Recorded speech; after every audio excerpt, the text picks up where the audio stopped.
Prologue.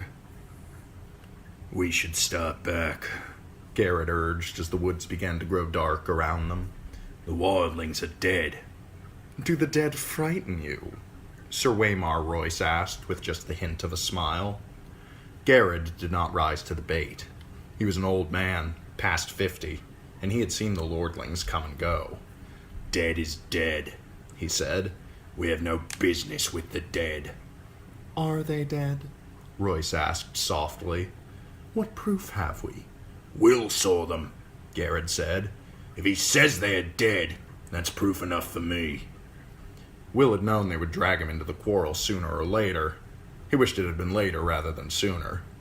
"My mother told me that dead men sing no songs," he put in. "My wet nurse said the same thing, Will," Royce replied. "Never believe anything that you hear at a woman's tit. There are things to be learned even from the dead." His voice echoed, too loud in the twilit forest. "We have a long ride before us," Garrett pointed out. 8 days, maybe 9, and night is falling. Sir Waymar Royce glanced at the sky with disinterest. "It does that every day about this time. Are you unmanned by the dark, Garrett?" Will could see the tightness around Garrett's mouth, the barely suppressed anger in his eyes under the thick black hood of his cloak. Garrett had spent 40 years in the Night's Watch, man and boy, and he was not accustomed to being made light of. Yet it was more than that. Under the wounded pride, Will could sense something else in the older man. You could taste it, a nervous tension that came perilous close to fear. Will shared his unease. He had been 4 years on the wall. The first time he had been sent beyond, all the old stories had come rushing back, and his bowels had turned to water. He had laughed about it afterward. He was a veteran of 100 rangings by now, and the endless dark wilderness that the Southron called the Haunted Forest held no more terrors for him. Until tonight. Something was different tonight. There was an edge to this darkness that made his hackles rise. 9 days they had been riding, north and northwest and then north again, farther and farther from the wall, hard on the track of a band of wildling raiders. Each day had been worse than the day that had come before it. Today was the worst of all. A cold wind was blowing out of the north, and it made the trees rustle like living things. All day, Will had felt as though something were watching him, something cold and implacable that loved him not. Garrett had felt it too. Will wanted nothing so much as to ride hell-bent for the safety of the wall, but that was not a feeling to share with your commander. Especially not a commander like this one. Sir Waymar Royce was the youngest son of an ancient house with too many heirs. He was a handsome youth of 18, gray-eyed and graceful and slender as a knife. Mounted on his huge black destrier, the knight towered above Will and Garrett on their smaller garrons. He wore black leather boots, black woolen pants, black moleskin gloves, and a fine supple coat of gleaming black ringmail over layers of black wool and boiled leather. Sir Waymar had been a sworn brother of the Night's Watch for less than half a year, but no one could say he had not prepared for his vocation, at least insofar as his wardrobe was concerned. His cloak was his crowning glory, sable, thick, and black and soft as sin. "Bet he killed them all himself, he did," Garrett told the barracks over wine. "Twisted their little heads off, our mighty warrior." They had all shared the laugh. It is hard to take orders from a man you laughed at in your cups, Will reflected as he sat shivering atop his garron. Garrett must have felt the same. "Mormont said as we should track them, and we did," Garrett said. "They're dead. They shan't trouble us no more. There's hard riding before us. I don't like this weather. If it snows, we could be a fortnight getting back, and snow's the best we can hope for. Ever seen an ice storm, my lord?" The lordling seemed not to hear him. He studied the deepening twilight in that half-bored, half-distracted way he had. Will had ridden with the knight long enough to understand that it was best not to interrupt him when he looked like that. "Tell me again what you saw, Will. All the details. Leave nothing out." Will had been a hunter before he joined the Night's Watch. Well, a poacher in truth. Mallister free riders had caught him red-handed in the Mallister's own woods, skinning one of the Mallister's own bucks, and it had been a choice of putting on the black or losing a hand.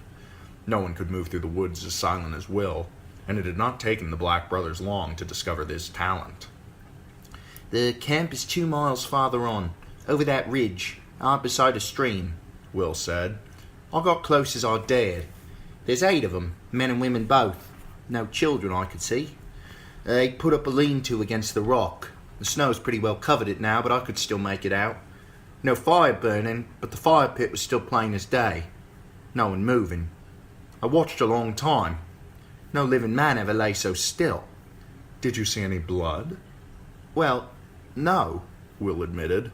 "Did you see any weapons?" "Some swords, a few bows. One man had an axe. Heavy-looking, double-bladed, cruel piece of iron. It was on the ground beside him, right by his hand." "Did you make note of the position of the bodies?"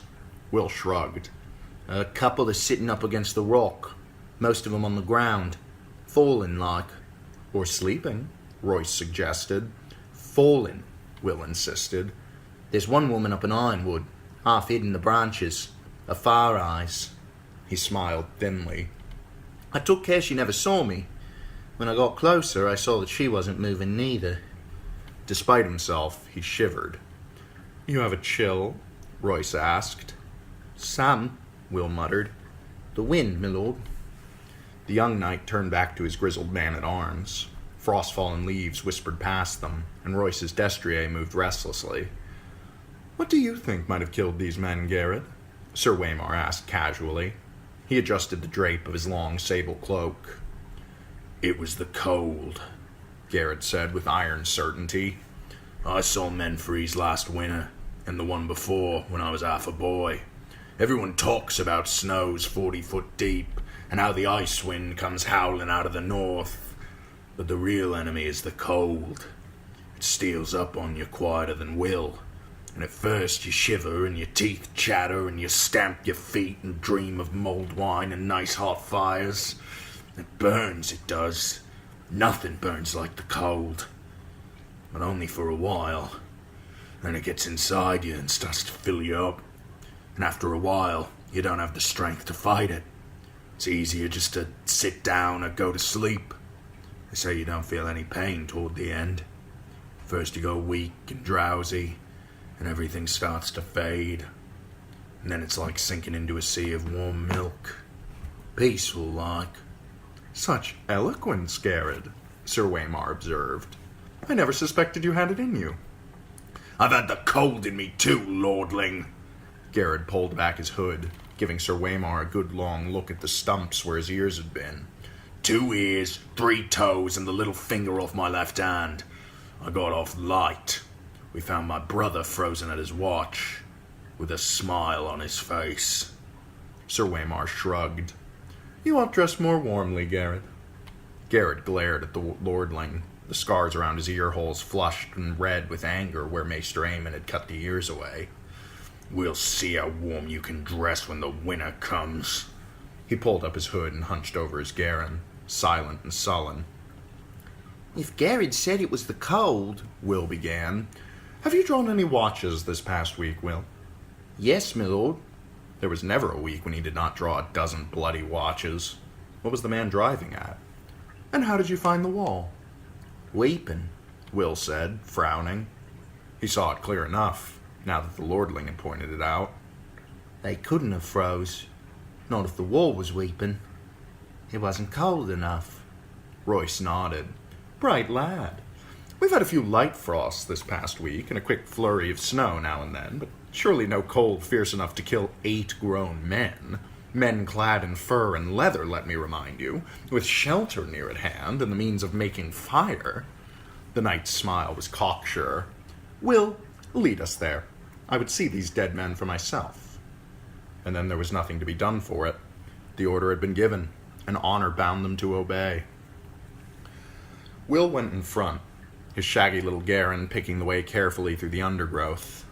A light snow had fallen the night before, and there were stones and roots and hidden sinks lying just under its crust, waiting for the careless and the unwary. Sir Waymar Royce came next, his great black destrier snorting impatiently. The warhorse was the wrong mount for ranging, but try and tell that to the lordling. Garrett brought up the rear. the old man-at-arms muttered to himself as he rode. Twilight deepened. The cloudless sky turned a deep purple, the color of an old bruise, then faded to black. The stars began to come out. A half moon rose. Will was grateful for the light. "We can make a better pace than this, surely," Royce said when the moon was full risen. "Not with this horse," Will said. Fear had made him insolent. "Perhaps my lord would care to take the lead." Sir Waymar Royce did not deign to reply. Somewhere off in the wood, a wolf howled. Will pulled his Garen over beneath an ancient gnarled ironwood and dismounted. "Why are we stopping?" Sir Waymar asked. "Best go the rest of the way on foot, my lord. It's just over that ridge." Royce paused a moment, staring off into the distance, his face reflective. A cold wind whispered through the trees. His great sable cloak stirred behind like something half alive. "There's something wrong here," Garrett muttered. The young knight gave him a disdainful smile. "Is there?" "Can't you feel it?" Garrett asked. "Listen to the darkness." Will could feel it. 4 years in the Night's Watch and he had never been so afraid. What was it? Wind, trees rustling, a wolf. Which sound is it that unmans you so, Garrett? When Garrett did not answer, Royce slid gracefully from his saddle. He tied the destrier securely to a low-hanging limb, well away from the other horses, and drew his longsword from its sheath. Jewels glittered in its hilt, and the moonlight ran down the shining steel. It was a splendid weapon, castle-forged, and new-made from the look of it. Will doubted it had ever been swung in anger. "The trees press close here," Will warned. "That sword will tangle you up, my lord. Better a knife." "If I need instruction, I will ask for it," the young lord said. "Garrett, stay here. Guard the horses." Garrett dismounted. "We need a fire. I'll see to it." "How big a fool are you, old man? If there are enemies in this wood, a fire is the last thing we want." "There's some enemies a fire will keep away," Garrett said. "Bears and dire wolves and other things." Sir Waymar's mouth became a hard line. "No fire." Garrett's hood shadowed his face, but Will could see the hard glitter in his eyes as he stared at the night. For a moment, he was afraid the older man would go for his sword. It was a short, ugly thing, its grip discolored by sweat, its edge nicked from hard use. But Will would not have given an iron bob for the lordling's life if Garrett pulled it from its scabbard. Finally, Garrett backed down. "No fire," he muttered, low under his breath. Royce took it for acquiescence and turned away. "Lead on," he said to Will.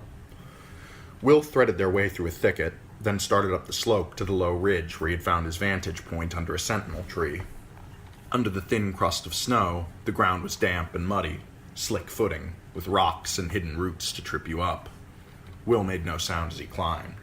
Behind him, he heard the soft metallic slither of the lordling's ringmail, the rustle of leaves, and muttered curses as reaching branches grabbed at his longsword and tugged on his splendid sable cloak.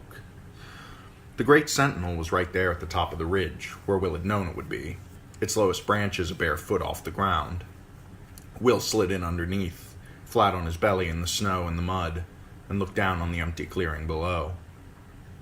His heart stopped in his chest. For a moment, he dared not breathe.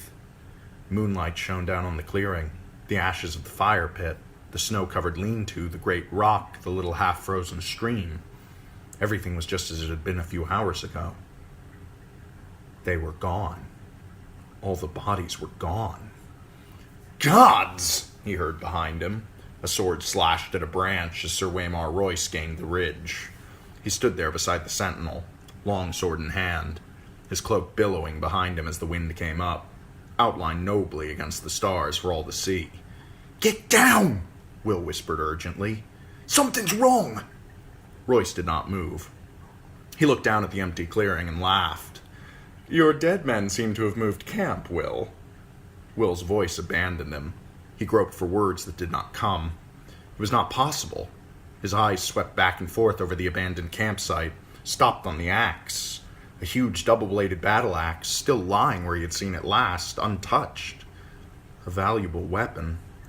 On your feet, Will, Sir Waymar commanded. There's no one here. I won't have you hiding under a bush.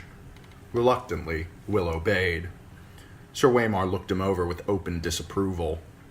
I am not going back to Castle Black a failure on my first ranging. We will find these men. He glanced around. Up the tree. Be quick about it. Look for a fire. Will turned away, wordless. There was no use to argue. The wind was moving. It cut right through him.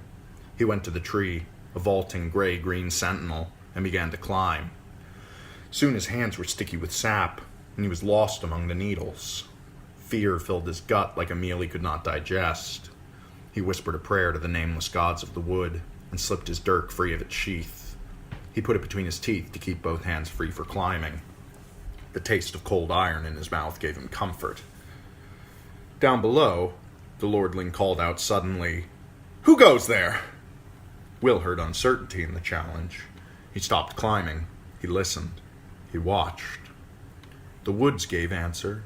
The rustle of leaves, the icy rush of the stream, a distant hoot of a snow owl. The others made no sound. Will saw movement from the corner of his eye, pale shapes gliding through the wood. He turned his head, glimpsed a white shadow in the darkness. Then it was gone. Branches stirred gently in the wind, scratching at one another with wooden fingers. Will opened his mouth to call down a warning, and the words seemed to freeze in his throat. Perhaps he was wrong. Perhaps it had only been a bird, a reflection on the snow, some trick of the moonlight. What had he seen, after all? Will, where are you? Sir Waymar called up. Can you see anything? He was turning in a slow circle, suddenly wary, his sword in hand. He must have felt them, as Will felt them. There was nothing to see. Answer me! Why is it so cold? It was cold. Shivering, Will clung more tightly to his perch, his face pressed hard against the trunk of the sentinel. He could feel the sweet, sticky sap on his cheek. A shadow emerged from the dark of the wood. It stood in front of Royce. Tall it was, and gaunt and hard as old bones, with flesh pale as milk. Its armor seemed to change color as it moved.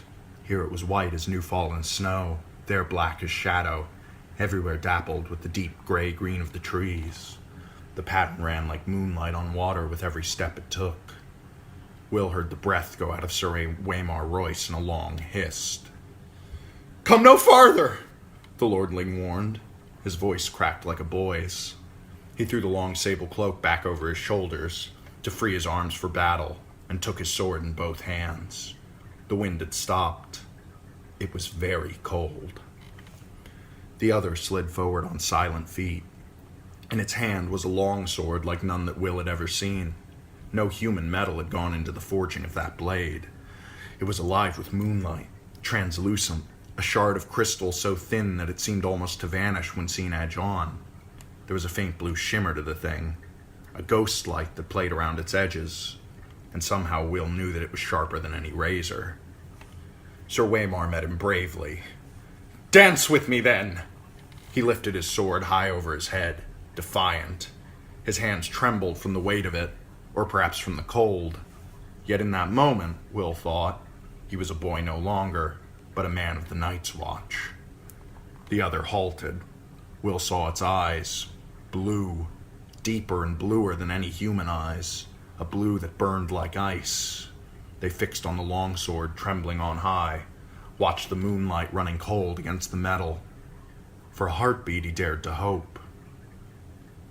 They emerged silently from the shadows, twins to the first. 3 of them, 4, 5. Sir Waymar may have felt the cold that came with them, but he never saw them, never heard them. Will had to call out. It was his duty, and his death if he did. He shivered and hugged the tree, and kept the silence. The pale sword came shivering through the air. Sir Waymar met it with steel. When the blades met, there was no ring of metal on metal, only a high, thin sound at the edge of hearing, like an animal screaming in pain. Royce checked a second blow, and a third, then fell back a step. Another flurry of blows, and he fell back again.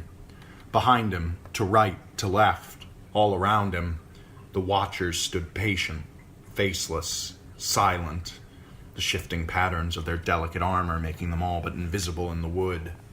Yet they made no move to interfere. Again and again the swords met, until Will wanted to cover his ears against the strange, anguished keening of their clash.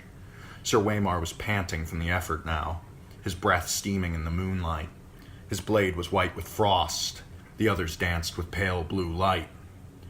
Then Royce's parry came a beat too late.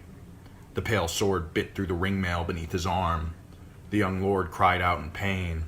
Blood welled between the rings.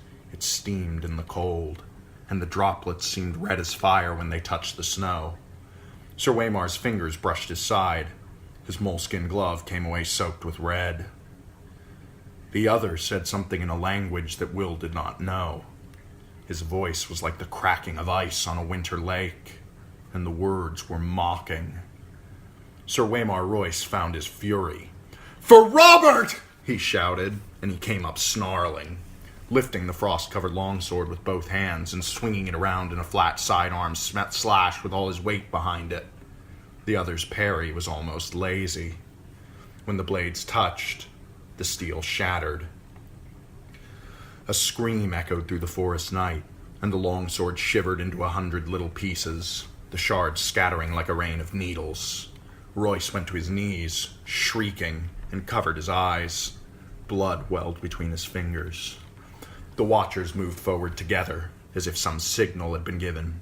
Swords rose and fell, all in a deathly silence. It was cold butchery. The pale blades sliced through ringmail as if it were silk. Will closed his eyes. Far beneath him, he heard their voices and laughter sharp as icicles. When he found the courage to look again, a long time had passed, and the ridge below was empty. He stayed in the tree, scarce daring to breathe, while the moon crept slowly across the black sky. Finally, his muscles cramping and his fingers numb with cold, he climbed down. Royce's body lay face down in the snow, one arm outflung. The thick sable cloak had been slashed in a dozen places. Lying dead like that, you saw how young he was. A boy. He found what was left of the sword a few feet away, the end splintered and twisted like a tree struck by lightning. Will knelt, looked around warily, and snatched it up. The broken sword would be his proof. Garrett would know what to make of it, and if not him, then surely that old bear Mormont or Maester Aemon. Would Garrett still be waiting for with the horses? He had to hurry. Will rose. Sir Waymar Royce stood over him. His fine clothes were a tatter, his face a ruin. A shard from his sword transfixed the blind white pupil of his left eye. The right eye was open. The pupil burned blue. It saw. The broken sword fell from nerveless fingers. Will closed his eyes to pray. Long, elegant hands brushed his cheek, then tightened around his throat. They were gloved in the finest moleskin and sticky with blood, yet the touch was icy cold.